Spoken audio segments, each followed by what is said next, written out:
They didn't slam the door. That's the first thing you need to understand. There was no dramatic bang, no shouting, no scene you'd expect if someone were being locked in on purpose. It was quiet, controlled, almost polite. It started with a routine inspection. The HOA board had sent out notices all week about compliance concerns. Lawn height, trash bins, approved exterior colors. The usual list of rules that most people skim and ignore. She didn't ignore them. She never did. Her grass was trimmed. Her porch was clean. The paint on her shutters matched the approved shade number exactly.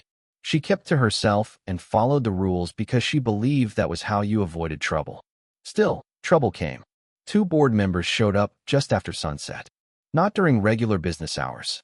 Not when neighbors were out walking dogs or pulling into driveways. It was almost dark. Just enough light left to call it early evening. They knocked, all smiles and clipboards. They said there had been a mix-up about access to a shared utility panel that ran through her attached garage. A technicality, a small issue, something they needed to look at immediately. They used that calm, rehearsed tone people use when they expect you to cooperate. And she did. She stepped aside and let them in. They walked through her home like they owned it. Slow steps, measuring looks. One of them ran a finger along the edge of a shelf as if checking for dust. The other kept mentioning bylaws under his breath, almost like a reminder of who had authority there. When they reached the garage, the air felt different. Colder, more enclosed. The overhead light flickered when she switched it on. They opened the utility panel, stared at it, whispered to each other, nodded as if confirming something important. Then one of them said they needed to check a wiring line near the back storage area. She followed, unsure but still polite, still trusting. She stepped into the narrow space between the shelving unit and the back wall. Boxes stacked neatly, a folded ladder, a small workbench with tools she rarely used. That's when the overhead light went off. At first, she thought it was the flicker again. Maybe a loose bulb. She turned around. The door connecting the garage to the house was closed. She walked toward it calmly, expecting it to open with a simple twist of the handle. It didn't. She tried again, harder this time. The handle wouldn't move. The mechanism felt stiff, wrong, locked from the other side. She knocked once, lightly, still assuming there had been some kind of mistake. No answer. Then she heard it. The faint sound of footsteps moving away inside the house. The front door opening, closing. Silence. For a few seconds, she stood there, hands still on the handle, brain trying to make sense of what had just happened. People don't lock someone in their own garage. Not deliberately. Not during a routine inspection. Not in a quiet suburban neighborhood with tidy lawns and community barbecues. She told herself there had to be an explanation. Maybe the door had malfunctioned. Maybe they thought she had stepped back inside. Maybe they planned to come right back. But minutes passed. The garage felt smaller by the second. No windows. Concrete floor. The faint smell of motor oil and cardboard. The only light came from a thin strip under the garage door facing the street. She pulled out her phone. No signal. Of course there was no signal. The garage was a dead zone. She had noticed that before, but never thought much of it. Why would she need reception in her own garage? She tried calling anyway. Nothing. The screen blinked uselessly. Her breathing slowed. Not panicked. Just deliberate. She wasn't someone who unraveled easily. She worked through problems. That's what she'd always done. She checked the interior door again. Locked tight. Then she walked to the main garage door and pressed the wall button. Nothing happened. No hum of the motor. No movement. That's when the realization settled in. Not loud. Not dramatic. Just clear. This wasn't an accident. They had cut the power. They had chosen the timing carefully. Dusk. Limited visibility. Fewer witnesses. They had used their authority as cover, counting on the assumption that she wouldn't question them, wouldn't fight back, wouldn't know what to do. They thought she was alone in that house. They thought she didn't have connections. They thought she would panic quietly, maybe call for help, maybe wait until someone discovered the mistake and apologized with tight smiles at the next HOA meeting. They thought she was the easiest target on the street, the one who didn't attend social gatherings, the one who nodded politely but never challenged anyone. In their minds, locking that door was a small lesson, a reminder of control.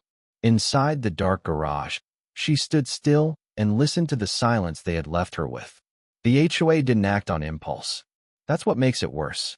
Every move came from a place of quiet calculation. They believed no one would question it because, in their world, no one ever did. This was the kind of neighborhood where complaints were whispered, not filed, where neighbors smiled in driveways and vented in private group chats. The board had built its authority over years of small, unchecked decisions. Fines for minor violations. Warning letters for unapproved decorations. Gentle threats wrapped in formal language. Most residents paid up or complied because it was easier than fighting. And she had always complied. That was the first mistake they made about her. They confused quiet with weak. From the day she moved in, she kept to herself. No loud parties. No yard signs. No dramatic landscaping changes. She attended exactly one HOA meeting during her first year, sat in the back, and didn't speak. When votes were called, she simply observed. To them, that silence meant disinterest. It meant she wouldn't push back. It meant she didn't understand the bylaws well enough to challenge them. They didn't know she had read every page of the HOA handbook before closing on the house. They didn't know she kept digital copies of every notice ever sent to her address. They didn't know she worked in a field where documentation wasn't optional, where details mattered. They saw what they wanted to see. A single woman. No visible family visiting. No spouse. No kids playing in the yard. No one who would immediately raise questions if something felt off. In their internal discussions, they framed her as low risk. That phrase came up more than once in email threads. Low risk of confrontation. Low risk of public escalation. Low risk of legal complexity. They had used similar tactics before. Nothing as bold as locking someone in, but close. Cutting off access to amenities over disputed fees.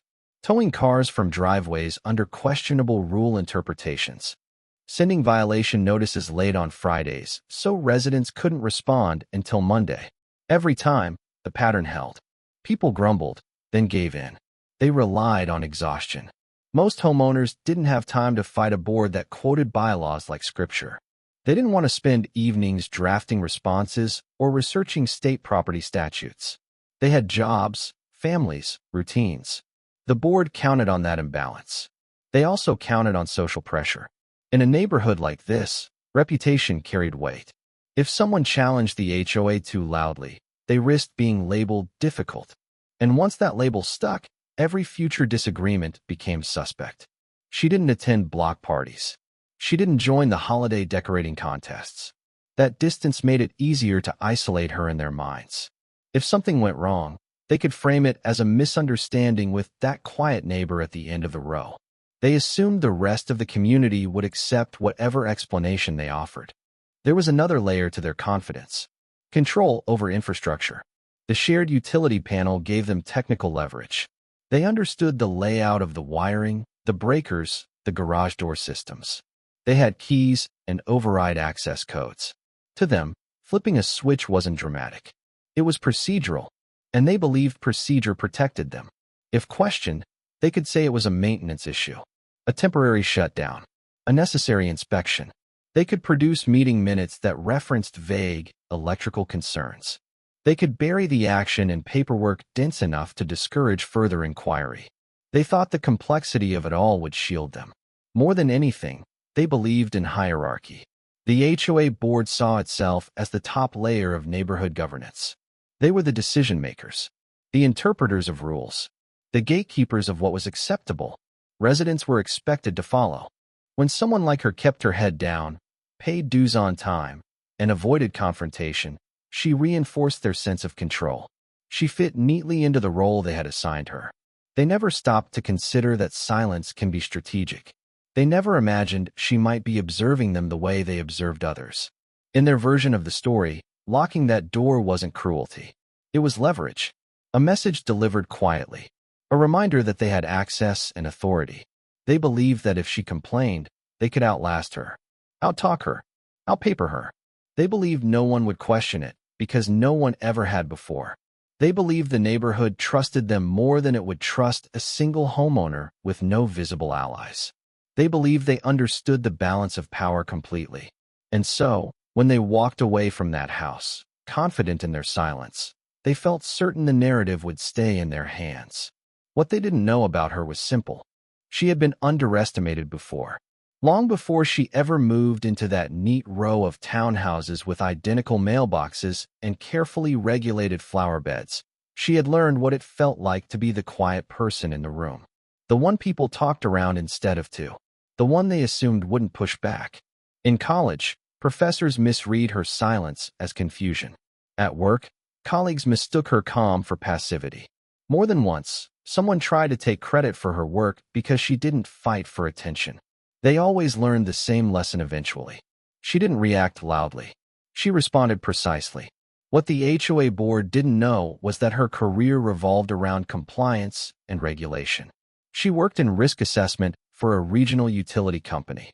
Her job was to read dense policy documents, identify weaknesses, and predict failure points before they caused real damage. She understood systems. She understood how authority operates, how it justifies itself, how it leaves paper trails, even when it tries not to. She also understood liability. The moment the garage door wouldn't open and the power didn't respond, her mind didn't spiral. It cataloged. It analyzed. The timing. The inspection excuse. The sudden loss of electricity. The lack of phone signal. The fact that both board members had left together. That wasn't chaos. It was coordination. They assumed she would panic in the dark. Instead, she took inventory.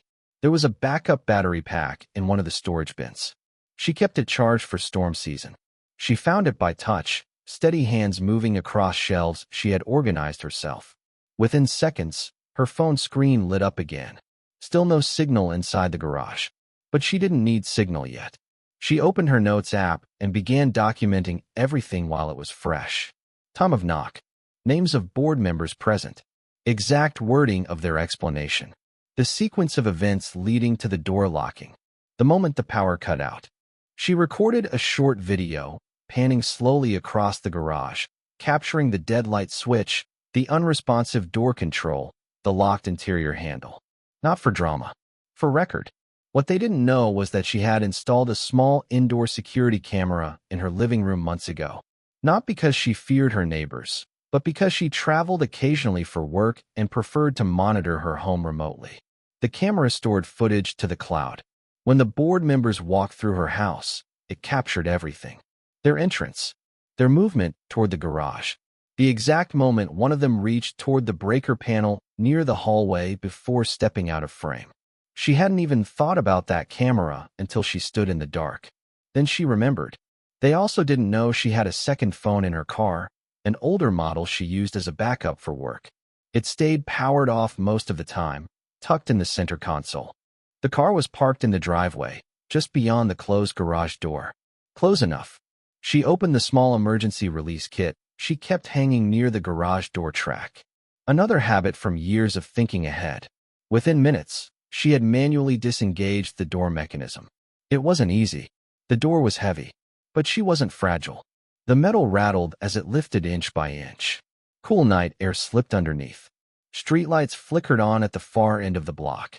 From the outside, it probably looked like a routine mechanical issue. A homeowner struggling with a stuck garage door. No one stepped outside to ask questions. She slid under once the gap was wide enough, dusted her hands off, and walked to her car without rushing. Inside, she powered on the second phone. Signal bars appeared instantly. She didn't call the police. Not yet. She emailed herself the notes she had just written, uploaded the garage video to a secure drive. Then she logged into her home camera app. And there it was. Clear footage of the board members inside her house. One of them pausing by the breaker panel. A subtle movement. A deliberate flip. They hadn't just cut power to the garage. They had cut power to that section of the house entirely. What they didn't know was that she had spent years building the habit of preparation. Emergency kits. Digital backups. Redundant systems. Not because she expected betrayal, but because she understood how quickly situations could shift. They saw a quiet neighbor who followed rules. They didn't see someone trained to dissect systems from the inside. They didn't see someone who understood that documentation beats outrage. They didn't see someone who knew exactly which state statutes governed HOA conduct. and which crossed the line into unlawful confinement. They thought they had isolated her. They had actually handed her evidence. The moment the lights came on wasn't dramatic in the way you'd expect. There was no thunderclap, no shouting in the street, no instant crowd gathering to witness a showdown. It happened 3 days later at the monthly HOA meeting. The email announcing the meeting had gone out on schedule, written in the usual formal tone.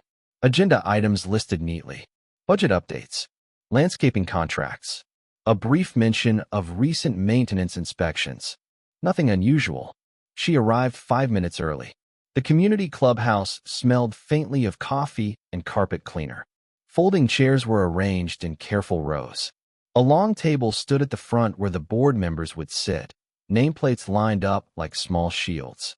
People filtered in slowly, couples whispering to each other, a retired neighbor with a notebook, someone scrolling on their phone, half interested. When the board members entered, they looked composed, confident. One of them even smiled at her with the same polite expression from that night. They assumed she would sit quietly again. She didn't. When the meeting reached the open floor portion, the HOA president asked if anyone had questions. It was routine. Usually this part covered minor complaints about parking or seasonal decorations. She stood up. Not abruptly, not aggressively, just steady. Her voice, when she began, was calm, measured. She stated the date and time of the inspection visit. She named the 2 board members present. She repeated the explanation they had given her about the utility panel. A few heads turned. The board members shifted slightly in their seats, but their expressions held. She described stepping into her garage, the light cutting out, the interior door locking, the power shutting down. She didn't dramatize it. She simply listed the sequence. Someone in the 3rd row let out a quiet, "What?"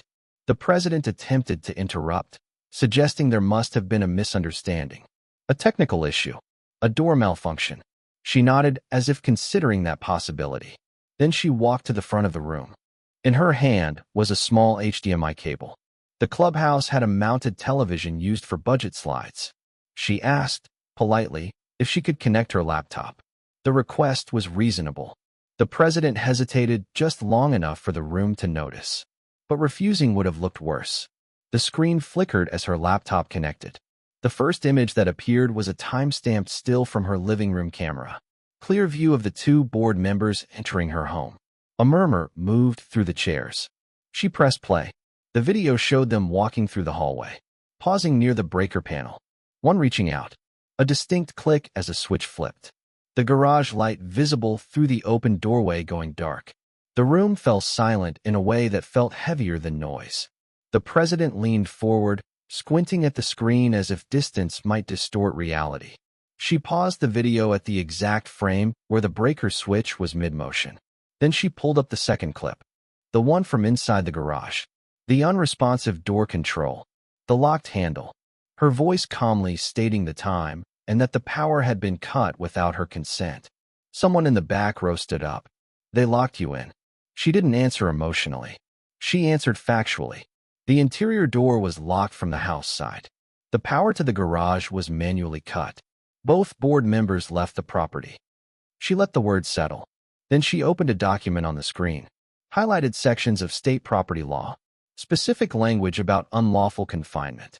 About abuse of association authority. About liability for intentional interference with utility services. She didn't raise her voice. She didn't accuse. She referenced statutes by number. The board members who had visited her house looked smaller now. Not physically, but structurally. The confidence that usually framed their posture seemed to thin. The president attempted another explanation. Claimed it was a safety precaution. Claimed there had been confusion about whether she was still in the garage. She played the clip again, this time with audio amplified. Clear footsteps walking away. The front door closing. There was no confusion in that sound. One of the other homeowners spoke up, asking why the power to the hallway breaker had been cut at all if the inspection was limited to the garage panel. No one at the table answered immediately.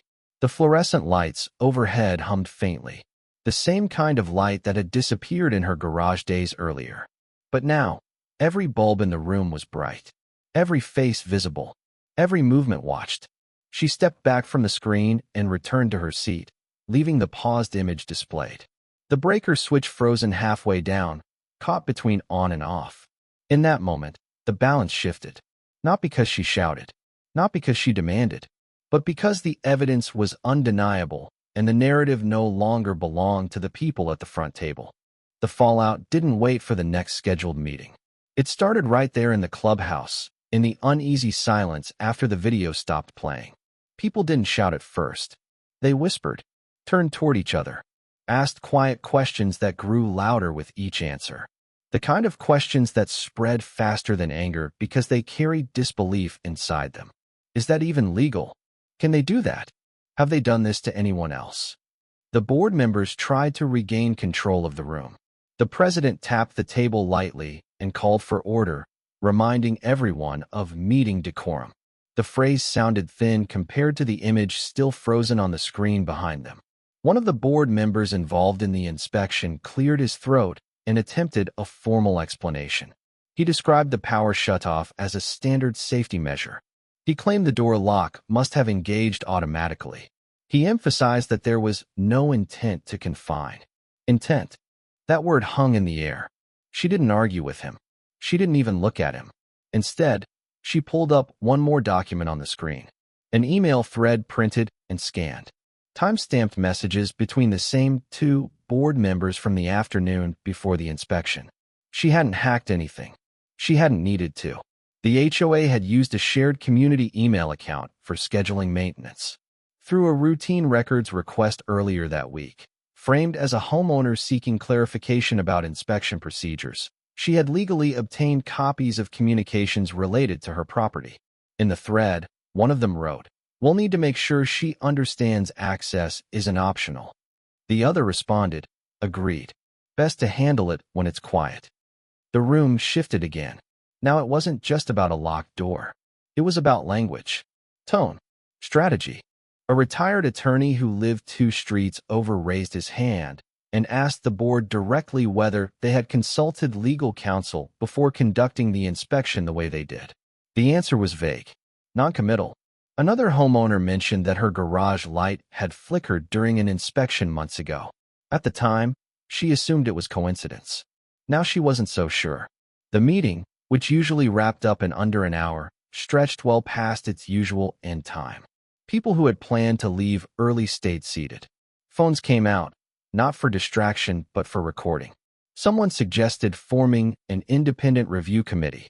Someone else proposed a temporary suspension of the 2 board members involved until an investigation could be conducted. The president resisted at first, calling those suggestions premature. That word didn't land well either, because what felt premature was the assumption of authority that had led to the garage incident in the first place. Within 48 hours, a petition circulated through the neighborhood. It wasn't dramatic or accusatory. It was formal, structured, requesting a special session to review board conduct and consider recall votes where appropriate. Signatures accumulated quickly. Neighbors who had never spoken to each other before began comparing stories. Small fines that felt arbitrary, warning letters that seemed selectively enforced, requests for access that had felt invasive in hindsight. Patterns emerged. Local social media groups picked up the story after one resident shared a summary online. Not exaggerated, not emotional, just factual. A locked garage, cut power, video evidence. The HOA's legal counsel, once finally consulted, advised immediate damage control. A statement was drafted acknowledging procedural errors during the inspection. It avoided admissions of wrongdoing but promised policy review and corrective action. That wasn't enough. At the emergency HOA meeting scheduled the following week, attendance doubled. Folding chairs ran out. People stood along the walls. The atmosphere felt different from the usual controlled environment. There was no easy assumption of compliance anymore. Questions were sharper, follow-ups more persistent. When the vote was called regarding the 2 board members' positions, the majority favored removal pending further review.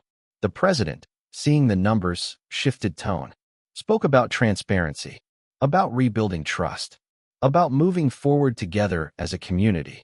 The language sounded familiar, but the power behind it had changed. She sat quietly through most of that second meeting. No laptop this time. No presentation.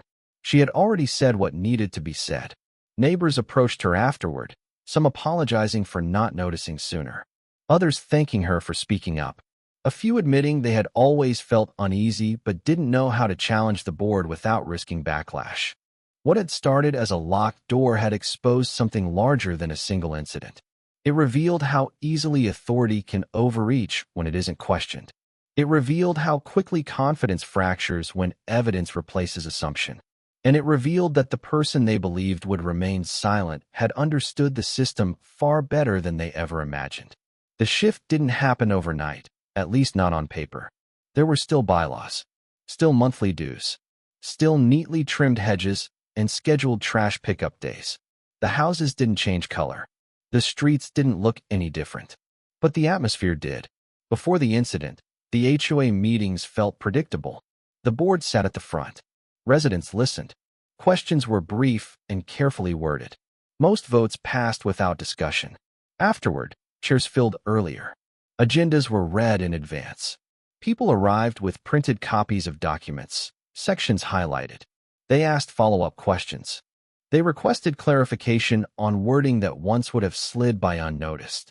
The power hadn't disappeared from the board. It had redistributed. An interim committee was formed to review inspection protocols. This time, volunteers came from across the neighborhood. A teacher, the retired attorney, a young couple who had recently moved in, even someone who had previously defended the board's strict approach. Meetings were recorded and shared with residents. Minutes were detailed instead of summarized. Proposed changes were circulated for comment before being finalized. Access rules were rewritten. No more unscheduled inspections after daylight hours. No entry into a home without written consent signed at least 24 hours in advance, except in documented emergencies. No utility shutoffs without third-party verification and notice. Those revisions passed unanimously. The two board members who had conducted the inspection stepped down officially after legal review confirmed the association faced potential liability if the matter escalated further. There was no dramatic exit, no public apology beyond a carefully phrased statement expressing regret for misjudgment. But their authority was gone. The president remained, though in a diminished role. His tone at meetings changed, less directive, more cautious. He invited discussion instead of controlling it. Neighbors who had once avoided involvement began volunteering for subcommittees. Landscaping oversight, budget transparency, community guidelines review. People who had never spoken beyond polite driveway greetings now had reason to collaborate. And she didn't seek a leadership position. That surprised many of them. There was an assumption, whispered at first, that she would run for the board, that she would take a seat at the front table and replace the authority she had challenged. She didn't. When asked, she said she preferred systems to personalities. She wanted clear procedures, not power. Instead, she focused on helping draft a homeowner rights summary, a plain language document explaining inspection limits, dispute processes, and legal protections under state law. It was distributed to every mailbox. Not dramatic, not confrontational, just information. The psychological shift was harder to measure, but easy to feel. Before, neighbors second-guessed themselves when a violation notice arrived. They assumed they must have missed something. After, they checked the bylaws first. They compared interpretations. They asked questions before paying fines. Compliance didn't disappear. Blind compliance did. Conversations changed too. At block gatherings, the topic of the incident came up less frequently over time, but its impact lingered. It became a reference point. We don't want another garage situation. The phrase meant more than the event itself. It meant accountability. The board learned that transparency wasn't optional. It was expected. Residents learned that authority can be challenged without chaos, if done carefully and with evidence. And she returned to her routine. Morning walks, work calls, evenings with the porch light on. The garage door functioned normally again. The breaker panel untouched. But there was a subtle difference in how people looked at her when they passed by. Not fear, not pity, respect. They had seen what quiet could do when paired with preparation. They had seen how easily a narrative can flip when the person assumed to be powerless understands the rules better than those enforcing them. The lights that came on that night in the clubhouse did more than illuminate a video screen. They exposed assumptions. They clarified boundaries. They reminded everyone in the room that authority without accountability is fragile. The neighborhood didn't become perfect. Disagreements still happened. Rules were still debated. Budgets still tight. But decisions no longer moved in one direction without resistance. And no one in that row of identical houses ever again assumed that the quietest person on the street was the least powerful.